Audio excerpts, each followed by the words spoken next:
Kita berikan tepuk tangan buat Tuhan. Wow, silakan duduk saudaraku dikasih Tuhan. Please be seated. Amazing. Berapa yang diberkati oleh worship hari ini, boleh tepuk tangan yang paling dahsyat buat Tuhan. Thank you buat semua tim yang create this production. 3 bulan lalu, I gave appreciation. Saya bukan nepotism, tapi saya harus sampaikan ini bahwa waktu Ines diberikan tanggung jawab untuk membuat production ini, dan dia sungguh-sungguh bilang, Dad, biar tahun ini orang-orang ketemu dengan juru selamat. Dan saya percaya, Ines, you did good. Berikan tepuk tangan buat Ines. And Samuel, this is one of the best arrangement. Berikan tepuk tangan buat Samuel. Ini suara gue kayak ada eko beratnya begitu ya. Luke, I'm your father. Gitu. Oke, just kidding. Well, di rumah-rumah, I hope you enjoy the worship sesama dengan kita di sini. Tapi anggap aja seperti saya sedang ada di ruang tamu kalian. Sedang makan cake Natal dan kita ngobrol hari ini. Gak keberatan ya? Ngobrol pagi ini. Tadi kita lihat yang pertama. Sebetulnya apa yang dinyanyikan sejak awal tadi adalah mencoba untuk melihat banyak sepatu di tempat ini. Karena naif banget kalau pastor cuma pakai sepatu hamba Tuhan. Walaupun hamba Tuhan juga manusia yang bisa salah, bisa kepleset, yang bisa. Tapi I try to understand. Dan pagi ini kita mulai dengan kakinya seorang yang namanya, seorang pasangan Yusuf dan Maria yang mungkin mewakili kalian yang punya banyak tanda tanya besar mengakhiri akhir tahun ini. Kenapa saya yang ngalamin ini? Kenapa saya? Kenapa sekarang? Kenapa terjadi pada aku? Memang begitu dahsyat karunia yang diberikan buat Maria. Dia akan mengandung the Son of God. Tapi saya percaya sesuatu yang besar diberikan kepada kamu akan datang dengan tanggung jawab yang besar. Itu bukan Bible, itu ada di film Spider-Man yang baru saudara lihat. Spoiler sedikit yang belum nonton. But it is true. Sesuatu yang besar, ada tanggung jawab yang besar. Maria, mungkin kalau dia hidup zaman ini, man, kalau bisa pass deh Tuhan. Tetapi dalam tanda tanya besar, dia bilang, aku ini hambamu. Aku suka sekali respon orang-orang yang sedang bingung. Jangan kecut, jangan engkau kecewa, jangan engkau pahit dan engkau bilang, Tuhan kenapa sih saya yang jadi harus doa buat keluarga? Kenapa sih saya yang harus dimaki-maki? Kenapa saya harus ngalamin semua ini? Why? Tapi responnya harusnya seperti Maria. Aku ini hambamu, jadilah padaku sesuai dengan perkataanmu. Semua kita hamba Tuhan, katakan amin. Nah, saya percaya itulah mungkin kau sedang alami di akhir tahun ini. You don't understand why. Dan pastor ingin kita pagi ini,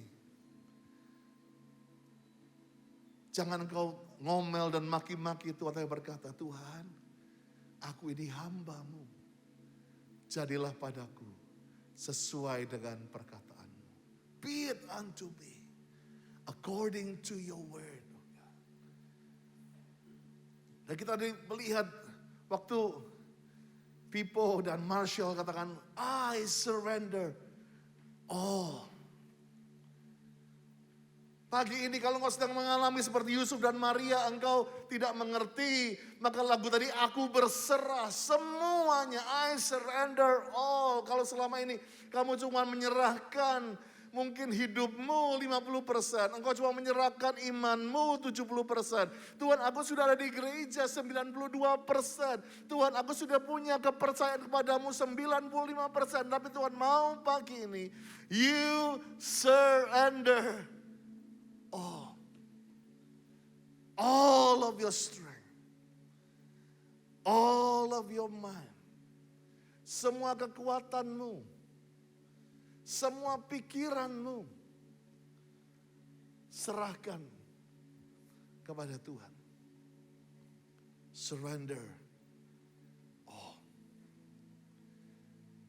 Dan orang-orang Majus, the wise men, melambangkan orang-orang yang sudah punya gelar, punya begitu banyak pendidikan yang baik. Oh, dia pikir, oh, success is about education. It's true.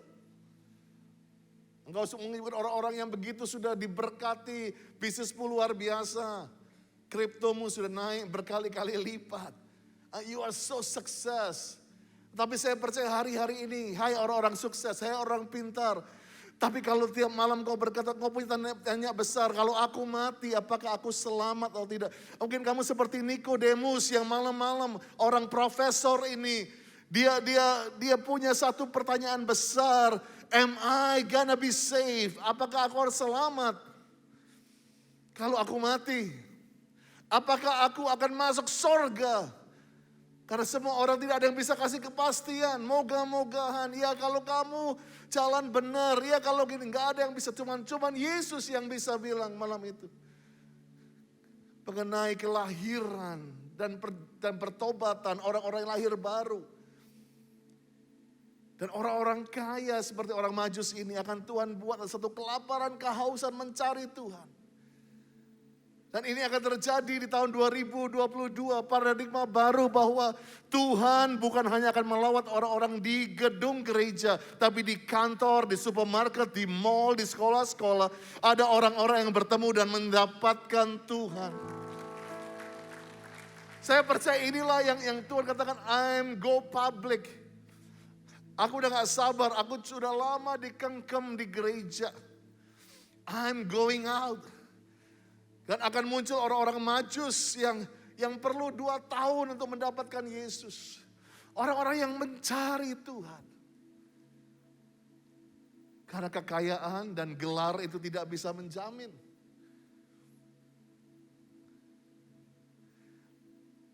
Dan yang ketiga, the shepherd. Pelambangan orang-orang yang terlupakan, yang terhina, yang mungkin punya masa-masa lalu yang begitu buruk. Orang-orang yang gak pernah ditaruh di spotlight. Mereka ditaruh di dekat kambing, dekat domba yang bau. Mereka dalam kegelapan, kerjanya di hari yang gelap. Mungkin orang-orang ini udah gak dapatkan kesempatan di masyarakat. Shepherds melambangkan orang-orang yang mungkin sudah merasakan hidupnya ditakdirkan melarat, ditakdirkan kehilangan kasih, ditakdirkan untuk hilang dan tidak akan pernah mendapatkan pelukan. Tapi saya mengucap syukur kalau kepada Maria dan Yusuf yang disebut mamanya Tuhan, ya, yang disebut yang orang yang melahirkan Yesus, Tuhan hanya muncul dalam satu malaikat. Buat orang Majus pintar kaya, Tuhan muncul dalam bentuk bintang yang besar. Tetapi untuk orang-orang yang terhina, yang luka, yang dilupakan, yang berdosa, Tuhan gerakkan the whole army. Bukan BTS, tapi Army of Heaven. Dia munculkan bala tentara sorga. Dia munculkan seluruh malaikat itu. Kalau satu malaikat buat Saulus buta. Can you imagine? Satu bala tentara, the choir of heaven. Muncul para orang-orang yang hilang ini. Mendapatkan private concert. And the message of the Christmas. Dunia bilang hanya yang kaya saja yang bisa menikmati buffet di hotel-hotel mewah. Tapi justru pesan Natal, justru yang terhina, yang terhilang, yang mendapatkan yang terbaik. So the message of Christmas bukan hanya mengenai apa yang kamu makan dan kamu minum. Tetapi ada satu hal yang dahsyat. Waktu Tuhan bicara kepada para gembala di Lukas 2 ayat 10. Lalu kata malaikat itu kepada gembala ini. Jangan takut. Semua teriak jangan takut. Ayo lebih keras, jangan takut. Saya percaya pagi ini Tuhan tadi sudah angkat banyak ketakutan dalam hidupmu. takut bangkrut, takut gagal, takut cerai, takut binasa. God sedang menyembuhkan hal itu. Jangan takut. Sesungguhnya aku memberitakan kepadamu ada kesukaan yang besar. Ada kesukaan yang begitu besar. Kita miss this. Kesukaan besar itu kalau sorga bilang ada kesukaan yang besar. Saya percaya dunia gak bisa handle. Dunia gak bisa sebetulnya menghadapi. Kalau sorga itu bersuka, saya percaya dunia itu hanya bisa merasakan lawatan kemuliaan Tuhan yang dahsyat. Kesukaan yang besar seluruh bangsa telah lahir bagimu juru selamat. Katakan juru selamat. Savior. Kalau kamu mau parkir, kamu akan panggil juru parkir. Kamu mau makan, kamu akan panggil juru masak. Kamu sedang rapat, kamu perlu ada notulen, kamu panggil juru tulis. Tapi kalau kamu mau selamat, kenapa kamu panggil juru nujum? Kenapa kamu panggil peramal? Kalau kamu mau selamat, harusnya kamu panggil juru selamat.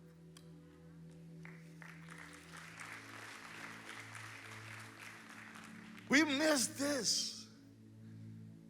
Makanya Tuhan bilang, hey, kesukaan besar bukan hanya mengenai party, makan, Christmas cake, bukan hanya mengenai itu, bukan mengenai baju baru.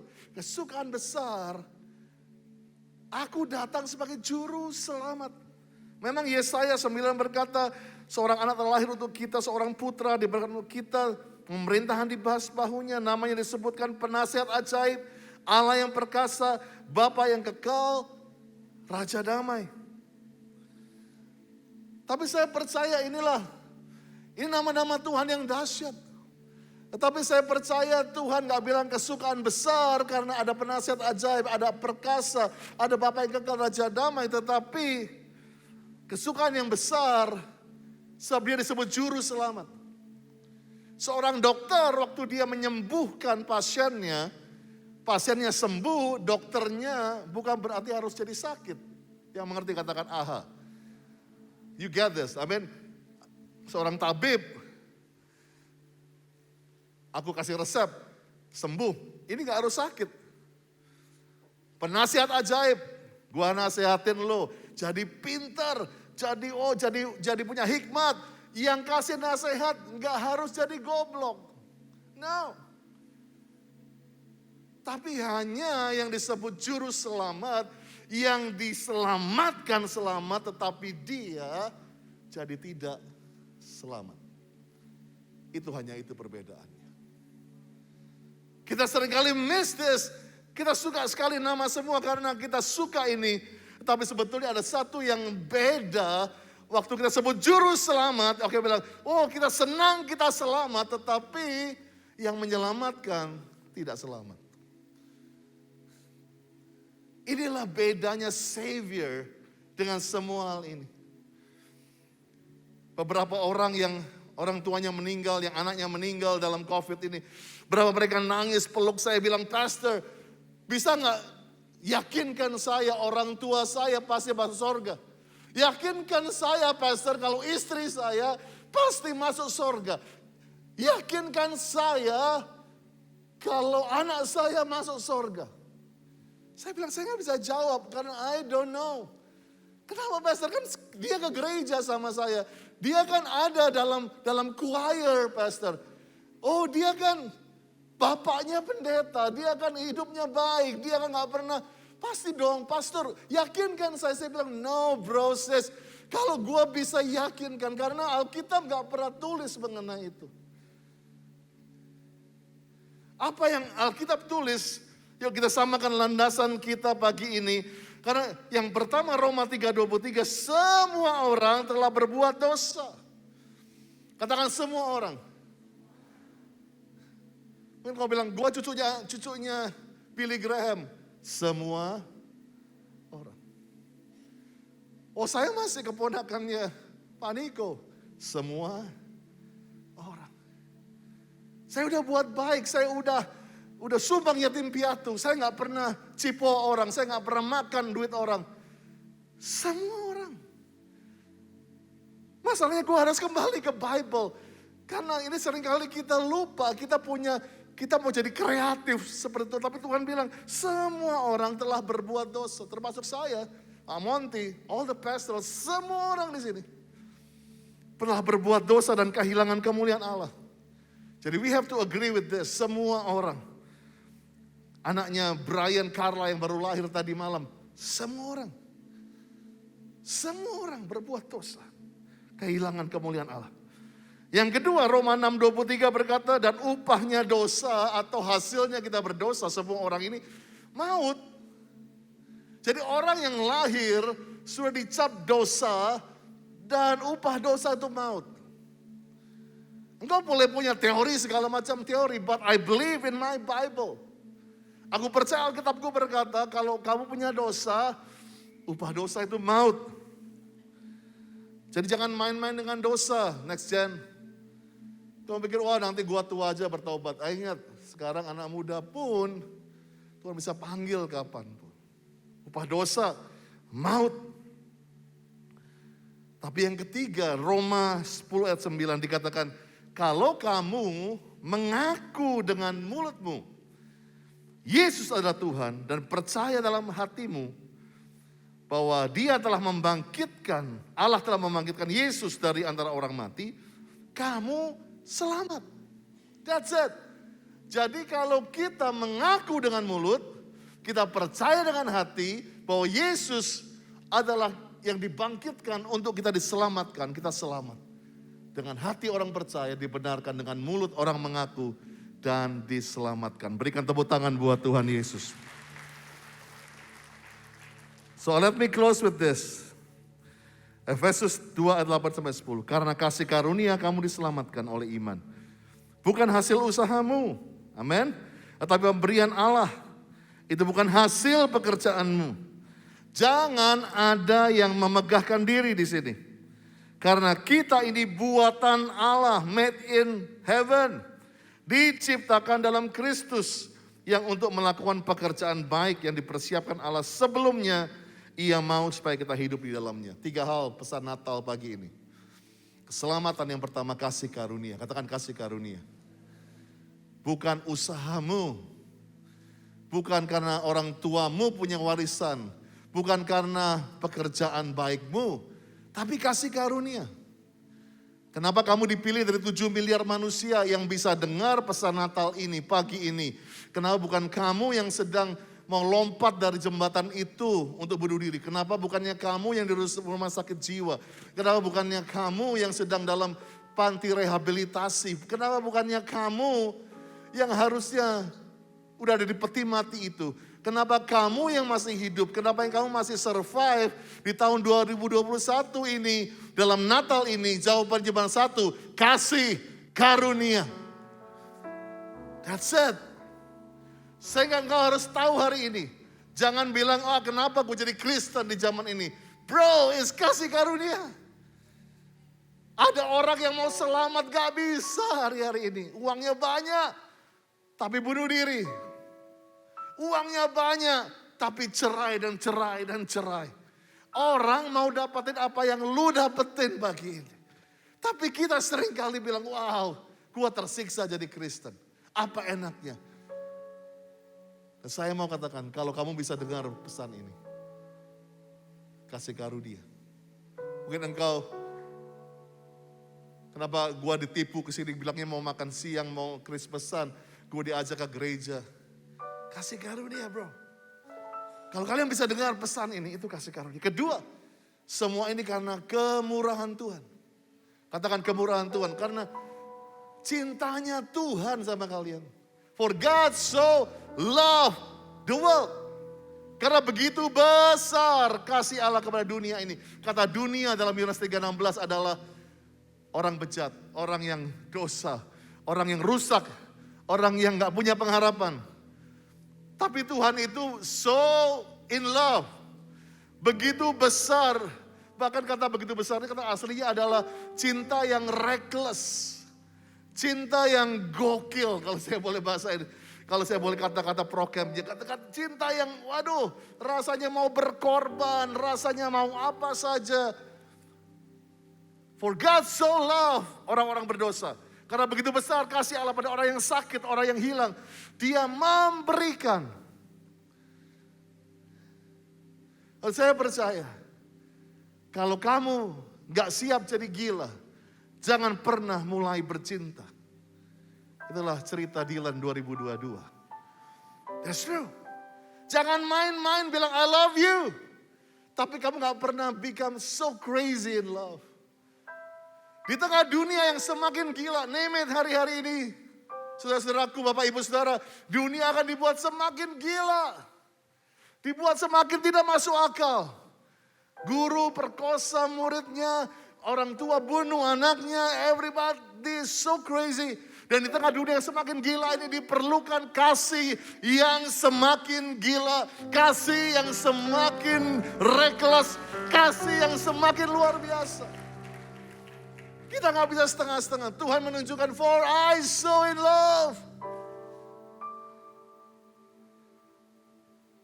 Dan yang ketiga, salvation, tadi kasih karunia. Yang kedua adalah kemurahan. Yang ketiga, waktu kita diselamatkan, kita kembali kepada gambarannya Tuhan. Kita kembali kepada blueprintnya Tuhan. Gak ada di sini yang Tuhan jadikan engkau pecundang, yang kalah, yang tertolak. Tuhan punya rencana yang besar waktu buat saudara. Mungkin engkau bilang, pastor, kenapa aku lahir di keluarga ini? Kenapa aku lahir dalam masa ini? Kenapa aku harus berbuat ini? Aku udah rusak. Kalau gambar masih bisa dihapus mungkin. Tapi aku sudah robek.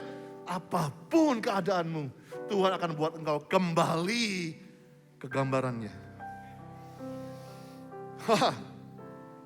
Saya akan lihat orang-orang yang utuh gambarnya keluar dari pintu ini. Saya akan lihat orang-orang yang bisa bersuka cita. Orang-orang yang bisa lepas drugs. Orang-orang yang bisa lepas dari free sex.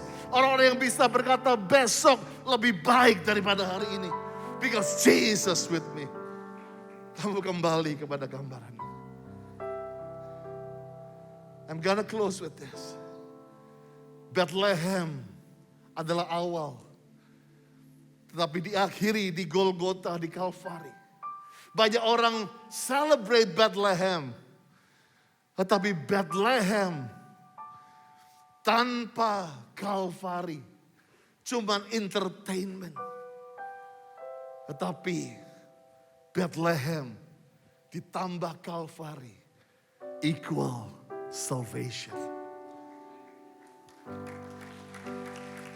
Saya nggak bisa pisahkan hal ini karena there's a journey. Dari seorang dimulai di Bethlehem, tapi harus diakhiri di Kalvari. Semua tahu the journey of Jesus, itu perjalanan Yesus di dunia ini dilahirkan. Bukan hanya terima yang kado yang baik, bukan hanya untuk disembah, tetapi dia harus menyelesaikan. Harus menjadi juru selamat. Oh, di depan, di tengah dia udah lakukan penasihat yang ajaib, tabit. Dia jadi teman orang berdosa, Bapak yang kekal. He did this, tapi the grand closing, penutupan yang grandnya itu dia harus menjadi juru selamat yang tukar tempat dengan orang yang mau diselamatkan. Di tengah perjalanannya untuk mati, dia udah siap untuk mati, tapi dia harus dibelokkan ke satu tempat yang namanya Istana Pilatus. Pilatus waktu itu coba untuk menyelamatkan Tuhan. Banyak orang menjadi pahlawan untuk Tuhan hari-hari ini. Dan istri Pilatus bilang, dia ini orang kudus, jangan macam-macam sama dia. Lepasin dia. Pilatus coba bebasin dia. Yesus dengan cara apa? Setiap hari Paskah, Pesah, maka orang Israel boleh membebaskan siapa saja, satu orang dari tawanan itu. Boleh yang terbaik, yang terburuk, whatever. Maka Pilatus mempertontonkan kepada dunia pada waktu itu. Di satu sisi, Jesus, Son of David, anak Daud, anak Allah, the best friend of the sinner. Teman daripada orang berdosa, orang yang berani ambil pasang badan di depan orang yang berzina. Kalau kamu berani tidak berbuat dosa, lempar batu yang pertama. Dia yang berani ngomongin orang karena dia makan di rumah Sakeus. Dia menjadi orang yang berani pakai ludahnya dengan tanah dan menyembuhkan orang buta. Dia yang berani nyebrang hanya untuk menyelamatkan satu orang di Gerasa. The best friend, the healer. Pilatus bilang, wow, this is Jesus from Nazareth. And the other side, I present to you, aku perlihatkan kepada kamu Barabas. The worst of the worst. Terburuk dari yang terburuk. Seorang pemerkosa, seorang pembunuh anak kecil, seorang yang menghancurkan banyak kampung-kampung, seorang yang akan dipenalti, hukum mati, sudah tinggal tunggu waktunya. Barabas. Waktu orang dengar kata Barabas, orang sudah merinding ketakutan. Karena Barabas equal gilanya, hancurnya dunia. Barabas melambangkan no hope, no dreams. Barabas mungkin gak bisa bermimpi sedikit pun untuk bebas. Barabas tidak pernah punya cita-cita untuk menjadi orang yang bisa bebas. Dia udah siap, udah ready banget untuk mati dengan kepahitan, dengan penolakan dan segala macamnya.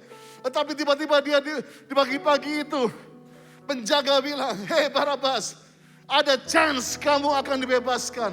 Dia tahu mengenai tradisi itu. Dia tahu harus ada orang yang ditukar dengan dia. Dia tahu soal itu. Dia bilang, who is that guy? Siapa orang itu? Jesus from Nazareth. Barabas bilang, come on. Kamu bercandain gua. Lu cuma mau prank gua kan. Lu cuma mau hina gua kan. Me and Jesus. Come on. Gua orang yang hancur. Gua orang yang ini. Pasti engkau sebelum gua mati kamu mau permalukan saya. Udah cukup. Udah cukup gua diludahin orang tua gua. Udah gua cukup ditolak sama komunitas gua. Dan lu membuat gua malu. Compare me with Jesus. Barabas sudah dengar reputasi Yesus. Waktu Barabas maju, dia udah bilang, come on man. Dan Pilatus bilang, hari ini kamu bisa pilih siapa yang mau selamat. Ada 2 tawanan di sini. Jesus, tabib yang ajaib, Bapa yang kekal, Raja damai. Wow, the whole package good. And Barabas, the worst, paling gila, the crazy of the crazy. Dan semua kaget, Pilatus kaget, bahkan Barabas shock. Waktu orang begitu banyak bilang, bebaskan Barabas, bebaskan Barabas, bebaskan Barabas.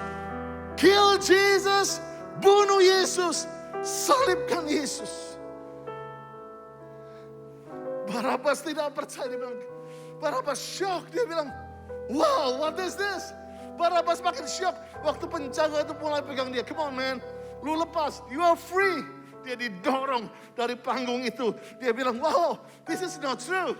Jesus, come on man. Ini pasti cuma bercanda, ini cuma ada kamera di sini. But Jesus just quiet. Barabas bilang, lu pergi sana. Dan orang-orang itu tadi yang berseru, bebaskan Barabas, bebaskan Barabas.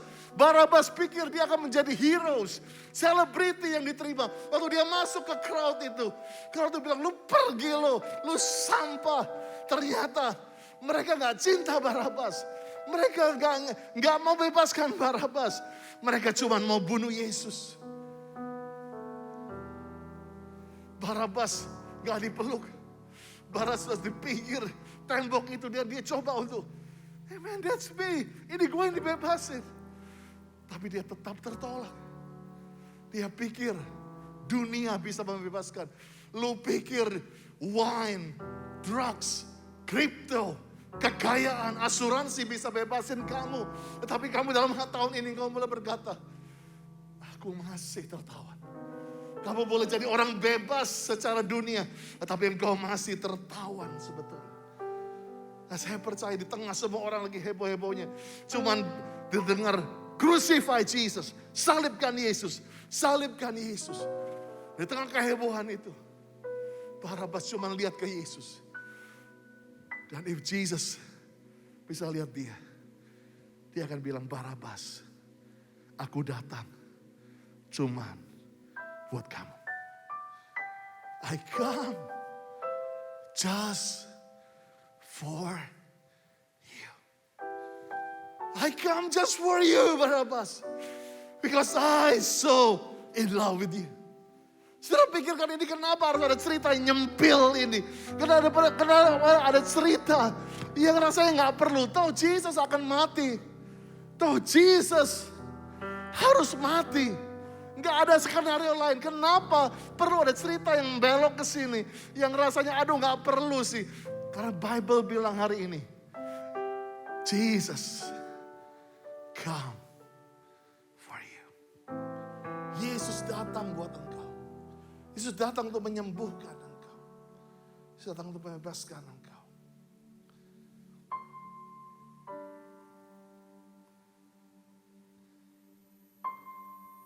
Yesus datang untuk bebasin kamu. Yesus datang untuk bebasin kita.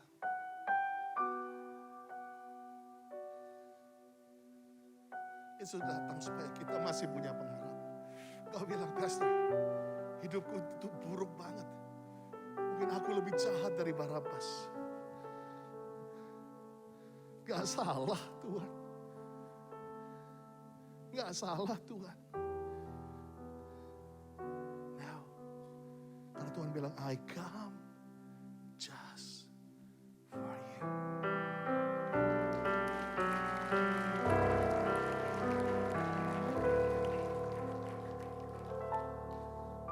How are you, Richard? Jesus come for you. Bukan hanya buat your dad, but for you. Setiap kita. Banyak saudara pikir gue random banget di sini. No. Kasih karunia.